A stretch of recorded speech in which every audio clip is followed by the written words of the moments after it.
À 32 ans, Clara Mensah pensait avoir construit sa vie. Mariée à un entrepreneur charismatique, elle vivait à Accra et s'accrochait à son rêve de devenir mère. Elle croyait que l'amour suffirait à combler le vide. Mais l'amour ne peut pas toujours tout porter éternellement. Après 8 années de prières sans réponse, de traitements de fertilité infructueux et d'une joie lentement érodée dans son foyer, elle trouva un mot sur la table de la cuisine.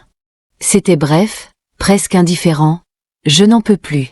Je suis désolée. » Il n'avait même pas pris ses affaires. Il avait disparu dans la nuit, emportant avec lui les rêves qu'ils avaient bâtis ensemble. Clara lut ce mot encore et encore, comme si c'était une énigme renfermant un message secret. Mais ce n'en était pas une. Il était parti.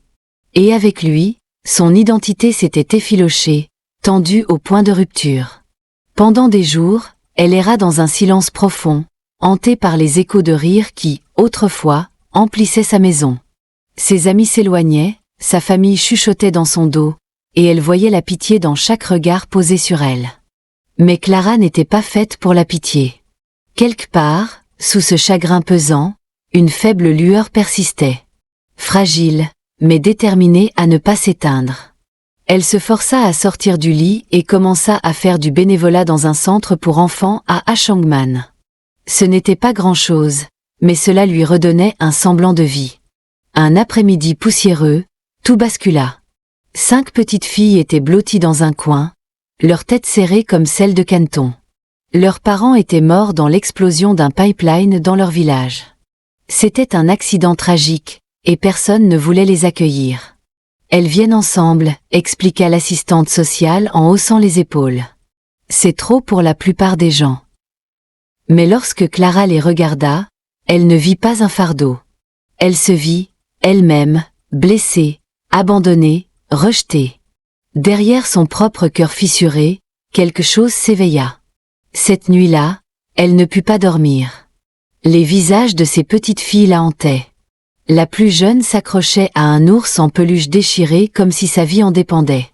L'aînée, stoïque, observait le monde avec une méfiance aiguisée, comme un faucon. Dans cette nuit sans sommeil, une voix intérieure lui murmura « Voici la famille pour laquelle tu as prié. Pas celle que tu attendais, mais celle qui t'était destinée. » Le lendemain, Clara retourna au centre et prononça les mots qui allaient bouleverser sa vie « Je vais les prendre. » Les gens la prirent pour une folle, une femme célibataire, avec un emploi modeste dans une banque, un bungalow d'une chambre et aucune expérience dans l'éducation d'enfants. Mais Clara ne recula pas. Elle avait quelque chose de plus fort que la logique, la conviction, et un cœur débordant d'amour maternel qui avait enfin trouvé son chemin. Une par une, Clara les ramena chez elle. D'abord, Talia, 10 ans, farouchement protectrice. Puis, Nia, calme, studieuse et intuitive. Les jumelles Ama et Adia suivirent, apportant des éclats de rire, des farces incessantes et des cheveux emmêlés. Enfin, la petite Kira, 4 ans, avec ses grands yeux pleins d'émerveillement et sa voix douce comme un murmure. La maison de Clara se transforma presque du jour au lendemain. Son canapé devint un trampoline, ses murs une toile d'art, et son âme trouva enfin de quoi respirer pleinement. Les premiers jours furent un chaos total. Elle manquait souvent de nourriture, d'argent, et parfois de patience, mais jamais d'amour. Pour la première fois depuis des années, Clara se sentit véritablement vue, pas par des adultes, mais par 5 petites âmes qui s'accrochaient à elle comme si elle était leur seul repère au milieu de la tempête. Être mère de 5 enfants n'était pas comme dans les contes de fées. C'était le feu et la pluie, la beauté et la douleur, souvent dans la même respiration. Clara dut relever des défis qui auraient fait plier des femmes moins déterminées. Talia refusait de faire confiance à quiconque. Nia pleurait la nuit pour des parents dont elle ne se souvenait presque pas. Ama et Adia se disputaient pour tout, jusqu'à la place la plus proche de Clara. Et Kira, silencieuse comme une ombre, ne prononça pas un mot pendant des semaines. Clara répondit à chaque colère par une histoire au moment du coucher, à chaque genou écorché par un baiser, et à chaque question par une réponse honnête. Elle leur apprit à préparer des beignets locaux à partir de rien, à s'excuser avec sincérité, et à prier même dans les moments les plus difficiles. Dans la communauté, Les réactions étaient partagées. Certains la qualifiaient d'irresponsable, mais d'autres la regardaient avec une profonde admiration. Elle ne se contentait pas d'offrir un toit, elle redéfinissait ce que signifiait être une mère. Un dimanche pluvieux, elles dansèrent toutes dehors, pieds nus sur l'herbe mouillée, pendant qu'une vieille radio diffusait des chants gospel. Les filles rirent comme si elles n'avaient jamais connu la souffrance. Ce soir-là, alors que Clara bordait chacune d'elles, elle murmura les mêmes mots. « Vous êtes en sécurité, vous êtes aimés, vous êtes à moi. » En cet instant de grâce, quelque chose de profond et de sacré s'enracina dans les murs de sa maison. Un amour si puissant qu'aucune tragédie ne pourrait l'ébranler. Avec le temps, les petites filles de Clara s'épanouirent. Talia développa un esprit brillant et un sens aiguisé de la justice. Elle rejoignit l'équipe de débat de son école et écrasa ses adversaires avec élégance et conviction. Nia plongea dans les sciences, bricolant des gadgets et rêvant de construire des fusées. Les jumelles Ama et Adia, inséparables et débordantes d'énergie, créèrent une page TikTok où elles combinaient mode et comédie, attirant un succès viral. Quant à Kira, autrefois si silencieuse, elle se mit à chanter avec une voix douce et lumineuse, remplie de magie et d'espoir. Clara ne manqua jamais un événement scolaire, une réunion parents-professeurs, ou une occasion de rappeler à ses filles qu'elles étaient destinées à accomplir de grandes choses. Elle travaillait tard dans la nuit comme rédactrice freelance ou dans la saisie de données, trouvant toujours la force de leur offrir un avenir radieux. Tout ce qu'elle faisait était pour couvrir les frais de scolarité et acheter les uniformes. Clara travaillait sans relâche. Ses épaules et son moral faiblissaient parfois, mais sa détermination restait inébranlable. Elle ne cherchait pas la reconnaissance, elle visait l'impact. Elle répétait souvent « Le monde ne vous appelle peut-être pas encore reine, mais je vois déjà vos couronnes. » Peu à peu, le monde commença à remarquer. Talia obtint une bourse pour l'une des meilleures universités du pays. Nia remporta un concours national de sciences. Ama et Adia signèrent un contrat avec une boutique locale pour lancer leur propre ligne de vêtements. Kira, invitée à chanter lors du mariage de la fille du gouverneur, toucha les cœurs avec sa voix angélique. Clara observait tout cela en souriant, dans l'ombre. Elle n'avait pas besoin de projecteur. Ses filles devenaient adolescentes, ce qui transforma leur foyer en véritable champ de bataille. Talia se disputait souvent avec Clara au sujet des couvre-feux. Nia se repliait sur elle-même, passant des heures enfermée dans sa chambre. Les jumelles Ama et Adia cassèrent la fenêtre du voisin à cause d'une expérience YouTube qui avait mal tourné. Quant à Kira, elle fut renvoyée de l'école pour avoir giflé une camarade de classe qui s'était moquée de son passé. Clara pleurait parfois seule dans les toilettes, doutant d'elle-même. Était-elle suffisante? Faisait-elle les choses comme il fallait? Mais même dans ces moments de doute, elle restait présente. Elle apprit à écouter sans faire la morale, à discipliner sans humilier, et à s'excuser lorsqu'elle réagissait de manière excessive. Malgré leur rébellion, ses filles l'aimaient profondément et inconditionnellement. Puis vint un tournant. Talia rentra un jour avec une lettre. Elle avait été acceptée dans un prestigieux programme de jeunesse des Nations Unies. Clara pleura en lisant la lettre, non seulement pour l'opportunité offerte, mais pour la jeune fille qui, autrefois, ne voulait même pas parler. Petit à petit, les 5 filles changèrent. Elles s'adoucirent, se disputèrent moins, et exprimèrent davantage de gratitude. Clara comprit qu'elle n'élevait pas simplement des filles, mais des femmes. Et, à travers elles, elle poursuivait également sa propre guérison. Lorsqu'un jour Talia donna une conférence TEDx sur la résilience face au rejet, les gens se mirent à se demander qui était cette mère derrière tant de succès. L'histoire de Clara, bien que jamais racontée publiquement, commença à se répandre dans des articles en ligne et des discussions informelles. Clara resta humble, regardant depuis l'ombre ses filles s'élever comme le soleil après une longue nuit. Nia attira l'attention d'une ONG internationale avec son projet scientifique, un purificateur d'eau solaire destiné aux villages ruraux, et fut invitée à Genève. Ama et Adia furent mises à l'honneur dans un magazine de mode, où elles étaient présentées comme les jumelles révolutionnant l'esthétique moderne. Kira, à seulement 15 ans, lança un single gospel qui devint viral et resta en tendance pendant des semaines. Ces filles étaient devenues des modèles, non seulement pour leur talent, mais aussi pour leur intégrité. Clara, quant à elle, garda ses habitudes. Elle se levait toujours à l'aube pour prier, cuisiner des plats simples mais réconfortants, et surveiller les comptes de ses filles sur les réseaux sociaux pour veiller à ce que rien d'inapproprié ne s'y trouve.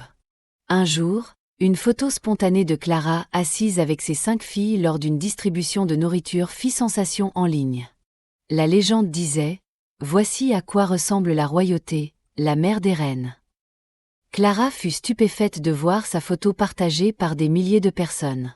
Pour la première fois, son histoire n'était pas seulement murmurée, elle était entendue. Clara atteignit ses 60 ans. Sa petite maison à Greenfield semblait soudain si chaleureuse lorsque les 5 jeunes femmes rentrèrent chez elle. Chacune d'elles, rayonnante, prospérait dans sa vie, pleine de rêves et de projets. Ce matin-là, l'arôme des muffins aux myrtilles et du café fraîchement préparé flottait dans l'air. Clara ne s'attendait à rien de spécial. Pourtant, ses filles la surprirent avec un gâteau en forme de couronne et un album photo intitulé « Pour notre reine ».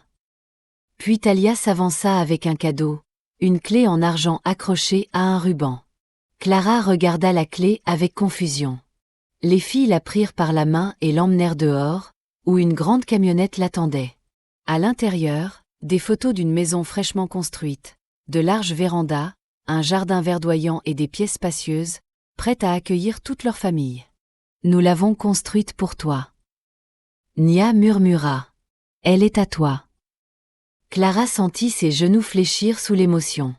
Ses filles la soutinrent avant de la conduire à la nouvelle maison dans un quartier paisible de Meadow Heights. Une maison moderne à 2 étages, ornée de rosiers, dotée de grandes fenêtres et d'une cuisine comme elle en avait toujours rêvé. En entrant, Clara pleura. Pas pour le sol en marbre ou les lustres scintillants, mais parce que chaque mur résonnait d'amour et de gratitude. Quelques jours plus tard, les filles lui remirent un document de fonds fiduciaire, signé par L5. « Tu n'auras plus jamais à t'inquiéter. » Clara tenait le papier comme un trésor. Il représentait bien plus que de l'argent. C'était la preuve tangible que ces années de sacrifice et d'amour étaient gravées dans le cœur de ses filles. Un an après cet événement, un moment unique fit la une des journaux. Les 5 filles, devenues des femmes accomplies, annoncèrent leurs fiançailles. Mais plutôt que d'organiser des mariages distincts, elles choisirent de célébrer une seule grande journée. 5 mariés, une mère, une cérémonie inoubliable. Le mariage eut lieu dans une cathédrale florale, spécialement construite pour l'occasion, au cœur de la capitale. Des invités prestigieux s'y pressaient, les médias étaient partout, et les robes, conçues sur mesure par Ama et Adia, incarnaient chacune le parcours unique des mariés. Kira chanta pendant la cérémonie, sa voix émouvant même les politiciens les plus endurcis. Mais avant l'échange des vœux, le maître de cérémonie annonça « Aujourd'hui, avant de célébrer ces unions, nous honorons la femme qui leur a appris ce qu'est le véritable amour. » Sous un tonnerre d'applaudissements, Clara, vêtue d'une robe bleu roi, fut escortée à sa place d'honneur. On l'appelait désormais la mère des reines. Dignitaires, inconnus et amis la félicitèrent avec émotion. Ses filles, agenouillées devant elle, murmurèrent des bénédictions et des mots de gratitude. Clara, un sourire radieux à travers ses larmes, murmura pour elle-même « C'est bien au-delà de tout ce que j'aurais pu imaginer. » Le mariage devint viral. Les chaînes d'information relayèrent l'histoire à travers le pays, et des femmes abandonnées, veuves ou seules écrivirent à Clara « Vous m'avez donné de l'espoir. » Des éditeurs l'approchèrent pour écrire son histoire. Une ONG lui proposa de devenir l'égérie d'un projet appelé « Maison d'espoir », visant à connecter des enfants abandonnés à des foyers aimants. Clara n'aspirait pas à la célébrité, mais elle vit là une occasion de faire plus. Elle parcourut le pays, partageant son récit et encourageant les femmes à redéfinir ce qu'est une famille. Elle rencontra des mères élevant seules leurs frères et sœurs, des grands-mères soutenant des générations entières, et des jeunes femmes qui pensaient avoir été oubliées. Clara leur répétait la même chose, on n'a pas besoin d'être choisi, il suffit de choisir l'amour. Un documentaire retraça bientôt sa vie, intitulé « La reine qui les a choisis ». La photo de Clara, assise avec ses 5 filles, fut choisie comme couverture. Ce cliché, plein d'amour et d'espoir, marqua à jamais l'histoire d'une femme qui avait choisi de transformer sa douleur en bénédiction. Le documentaire remporta des prix à travers l'Afrique et fut même nominé pour un prestigieux prix international du film humanitaire. Clara, cependant, resta fidèle à elle-même. Chaque dimanche, sa maison, surnommée « La Nouvelle », continuait de résonner de rires, de jus renversés, de musique gospel et des éclats de voix de ses petits-enfants jouant sous la table. Dans ses vieux jours, Clara aimait faire de longues promenades dans son jardin, maintenant orné de plus de 50 variétés de roses, chacune plantée par une de ses filles ou petites-filles. Elle s'asseyait souvent sous le vieux manguier, un livre à la main et un châle sur les épaules, regardant les générations jouer joyeusement sous le soleil. Dans toute la communauté et bien au-delà, on l'appelait Mama Clara. Son héritage avait transcendé les frontières de sa propre famille. Et Talia, devenue ambassadrice des droits des femmes, militait pour l'autonomisation des femmes en Afrique. Enya, passionnée de technologie, lança un centre d'innovation pour initier les jeunes filles aux métiers STEM. Ama et Adia fondèrent un institut de design qui forma des artistes issus de milieux modestes à travers toute l'Afrique de l'Ouest. Quant à Kira, elle remplit des salles de concert à travers le monde avec sa musique qui guérissait les âmes brisées. À chaque discours, chaque récompense reçue, un nom revenait toujours. Clara Mensah. Clara s'éteignit paisiblement à l'âge de 89 ans, entourée de ses filles, de leurs époux, ainsi que de ses petits-enfants et arrière-petits-enfants. Lors de ses funérailles, personne ne pleura de désespoir. Toute l'assemblée portait du blanc et de l'or, symbole de gratitude et de lumière. Ils chantèrent le même hymne que Kira avait interprété le jour de son mariage.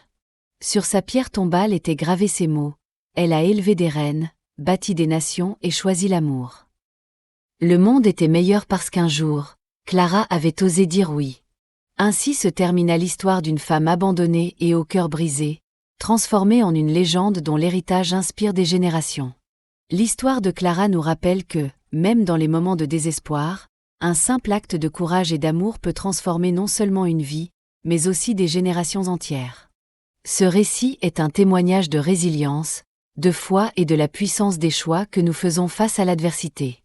Clara a choisi l'amour, et ce choix a laissé un héritage indélébile. Prenons exemple sur Clara. Quelles que soient les épreuves, souvenons-nous que nous avons le pouvoir de choisir l'amour, d'agir avec compassion et de bâtir un avenir meilleur pour ceux qui nous entourent. Si cette histoire vous a touché, partagez-la pour inspirer d'autres à croire en la force de l'amour et du courage. Abonnez-vous à notre chaîne pour découvrir d'autres récits inspirants qui illuminent l'âme et nourrissent l'esprit. Activez la cloche pour ne rien manquer de nos prochaines vidéos.